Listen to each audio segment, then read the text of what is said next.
Welcome to Heart of the Matter Plus. I'm Toyo. My name is Advocacy. So in pop culture today, what's going on? We're looking at the queen of hype. Hype. Nobody does it better. Okay. Ms. Kemi Adetiba, Oh. director extraordinaire. For the past month or so, Do you understand? we have just been hearing King of Boys. Just keeping us on King ice. of Boys. King of Boys. And everybody's like, where's the king? Ooh. Where's the king? Can the king You know, please come? am I part of the voice? I don't know. Do I have a king that I don't know of? For a chance. You Are understand? you a boy or a man? Or a man. Are you a king or a prince? Oh. Or a princess? Or a subject. Or a queen? Yes. Kemi Adetiba has directed a new movie called King of Boys, and the hype about So this movie, much. it is the realest hype we have ever seen. Yeah. And it features some of our old favorites. Yes. Shola Shobowale and Adesa Etomi, who worked together on The Wedding Party 1, which she also directed. Which also directed, which was that's also true. the hypest Yeah. movie of his time. But the interesting thing I find about this is that Shola Shobowale and Adesu are in The Wedding Party, mother and daughter, but they were very, it was a loving family kind of thing. Yes. But this movie, This time, from what we've been teased with, Yeah, it looks so- like they are. they're not that We don't know what to make of that relationship. regularly serving. No, they're not mother and gelling daughter. together. No. They seem Yeah. to be. It's more like a gangster mother and her gangster daughter running things. No, safe to say we are overexcited, Yes. overhyped, and 100% looking forward to the King of Boys premiere. See, Cannot wait. we can't. just We can't can't. Yes. In other news, Yes. in the fashion world in Nigeria, Tell us. Velisco just had their second annual event. This one was inspired by Igbo, and it was a showcase event.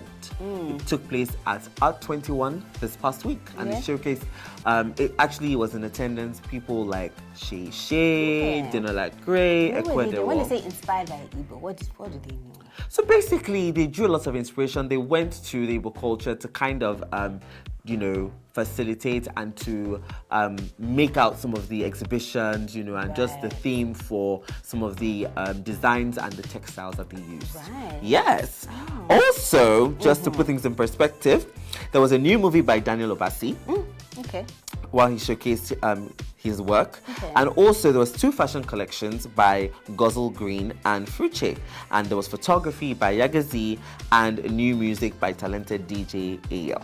So did they all use the Velisco fabrics for the collections? Yes, they had to incorporate the Velisco fabrics into the collection, and there were lots of photos around the space for them to just kind of like take on and take in rather the Velisco essence. Velisco is And actually the nice. Igbo culture. And the Igbo culture. Some people say I look Igbo. Maybe I can Oh, your yellowness. Velisco myself I don't know if it's into like the that. inspiration. I don't know if it's like that. So, But you are yellow. You are yellow. That's okay. thank you. While Omotayo deals with whatever it is that's going on. We'll go on a quick break and we'll be right back with our guests.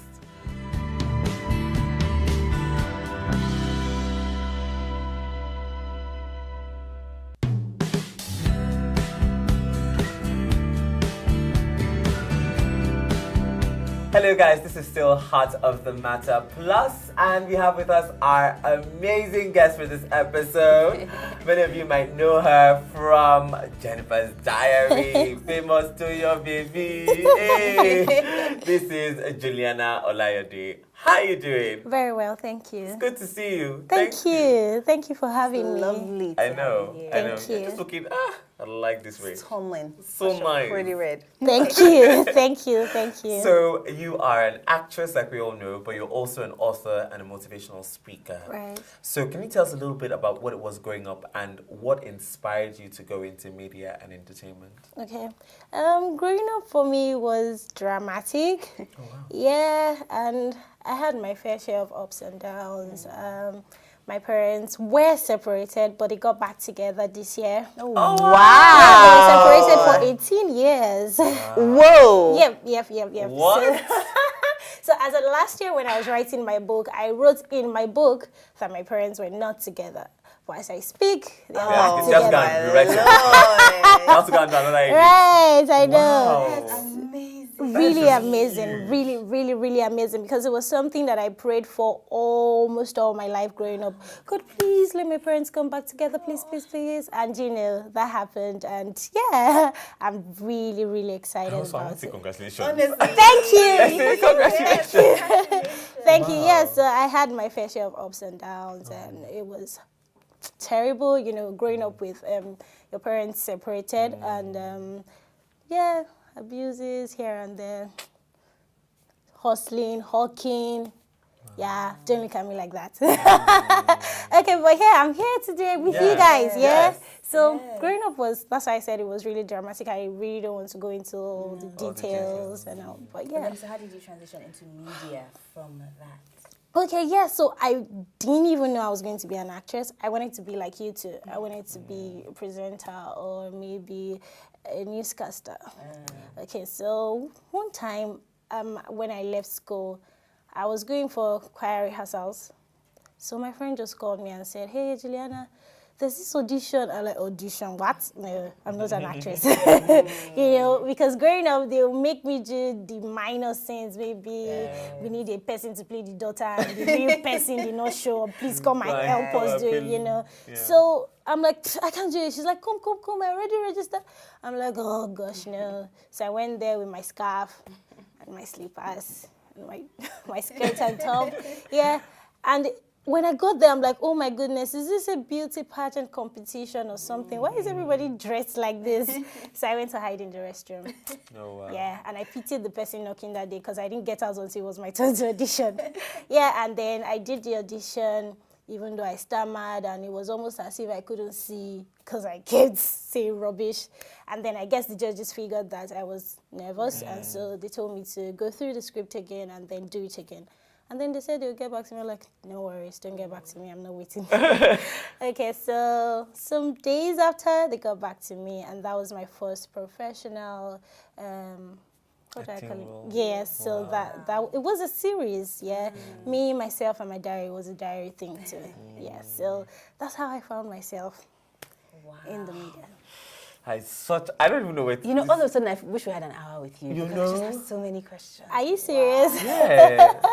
So much inspiration, so much that people can just like get from that. learn. Oh, thank you. Thank you. Wow. Okay. So let's gather ourselves. On your Wikipedia page, the first thing that came up when I googled you was sexual purity activist. Can you talk about that? Like, how did that come about? Okay, I have always been an advocate of sexual purity even before I started acting. So I'm a church girl. Proud to be one.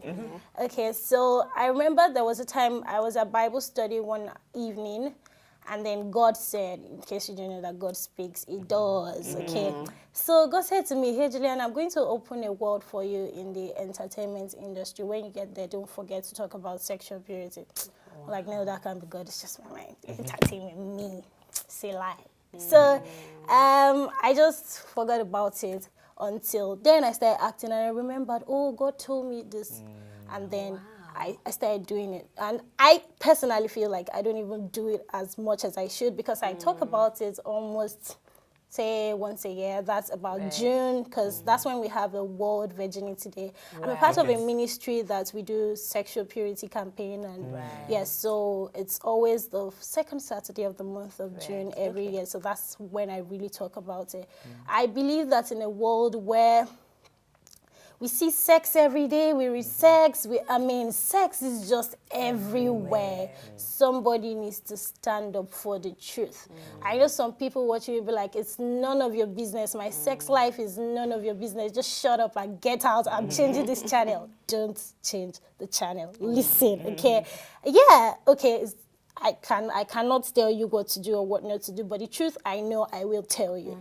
So if somebody invented something, you should go through the manual to know how to use it. And so I believe that God invented sex, and we should listen to Him to know how to use sex. And God has said sex is for marriage. And then we have a lot of teenagers missing it, and so it's not even me attacking those that are not virgins, because I am not a virgin, but I'm an advocate of sexual purity. Right. I wouldn't have said this last year because I was still, I'm not telling anybody about it. Yeah, but I wrote this in my book, so now I can say it anyway. So I'm not a virgin, but I'm an advocate of sexual purity. I lost my virginity after secondary school.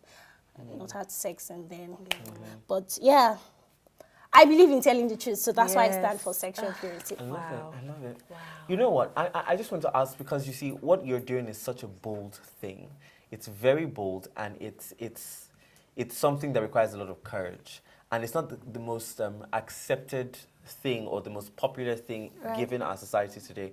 So how do you deal with the backlash? How do you deal with the people coming at you and saying, you know, it's none of your business, or, you know, especially being in the entertainment industry, because these sorts of things can tend to close doors sometimes, even in careers. So how do you deal with that? Well, I know that with every assignment, there is an advantage and there is a disadvantage. Not really a disadvantage, but people would support you and people will say, no, don't tell me that, okay? Especially when it comes to sex, okay?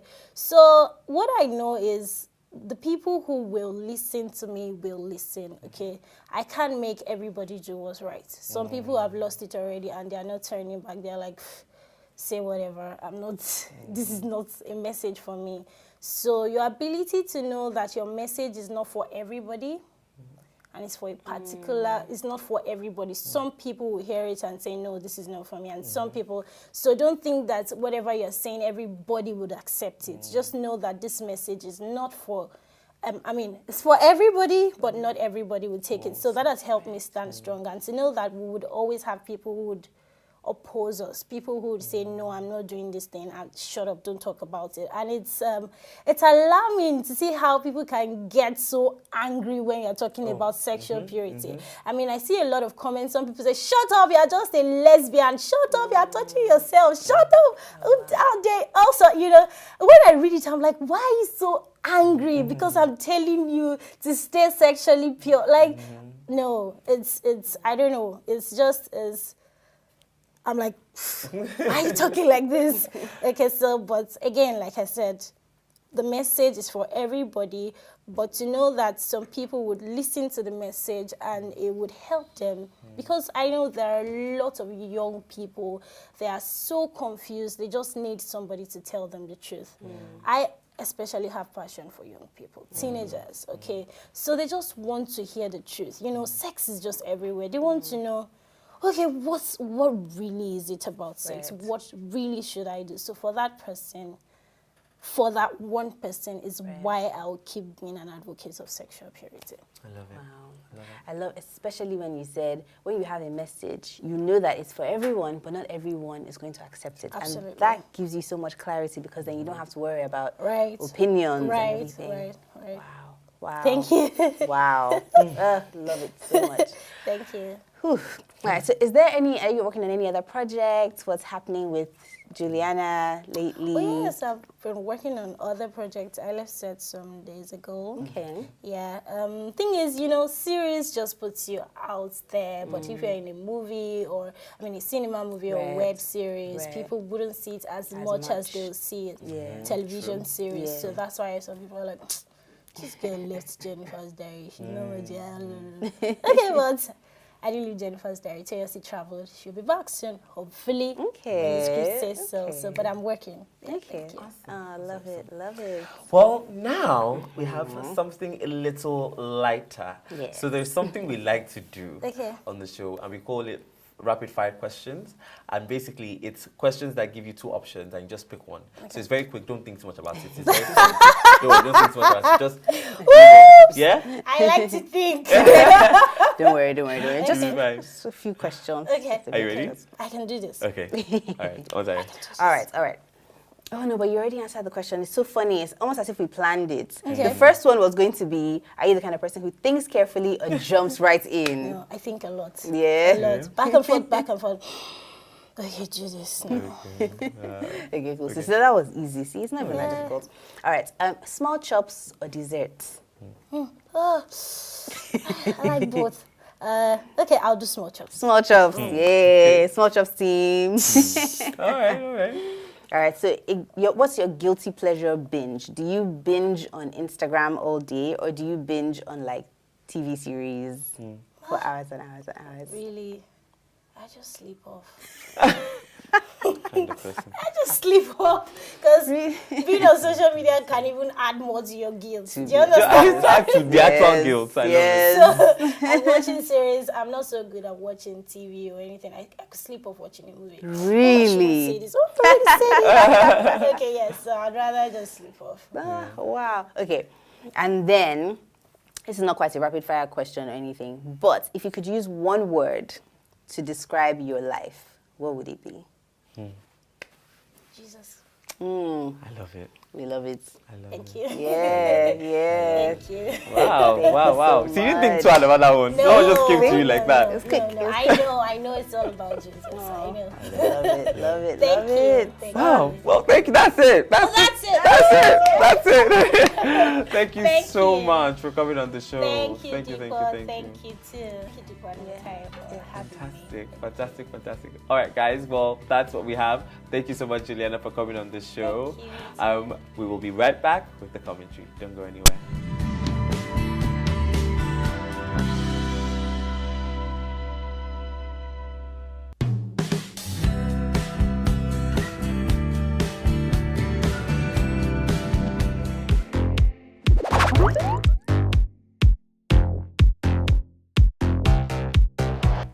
It's time for the commentary.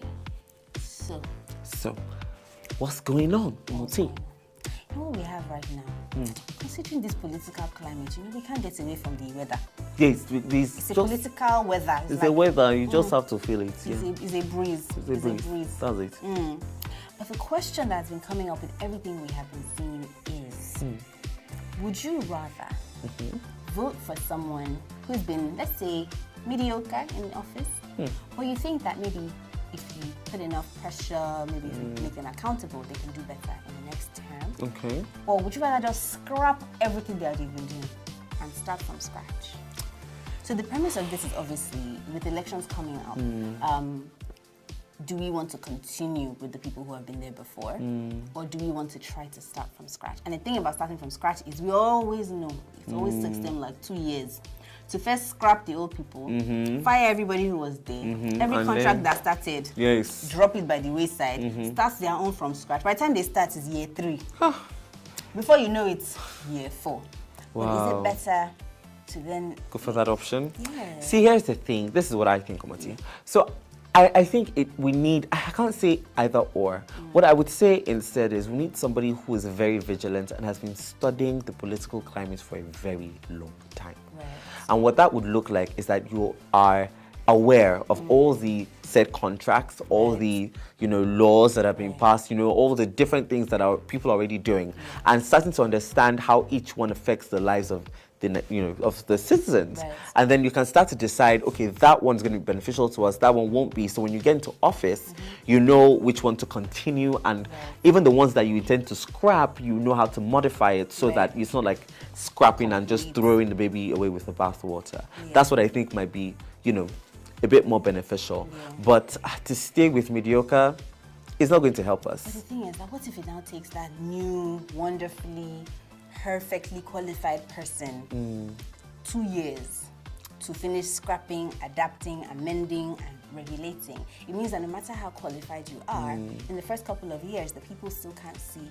Of course. what they are doing. And I think Nigerians need to be educated on that, in that, when it comes to change on such a big level, where it's not just change of one individual, it's change in the lives of like hundreds of millions of people, then obviously it's going to take a little more time for things to be reset before we then start to see the new look. So I think we just have to just be okay with it. Yeah. Because I know that has definitely been a challenge for a lot of Nigerians, because every time a new term has just started, it takes all these years to settle in. Yes. Once they finally started to settle in and you finally started to see one or two things that they're finally doing, Then they leave office. it's like another one is coming, and then there's a new unrest. I feel like we also need to, there's this balance between, do we have patience to see them stay there for 8 years? Knowing that the 8 years, they may continue this dragging until the 6th year.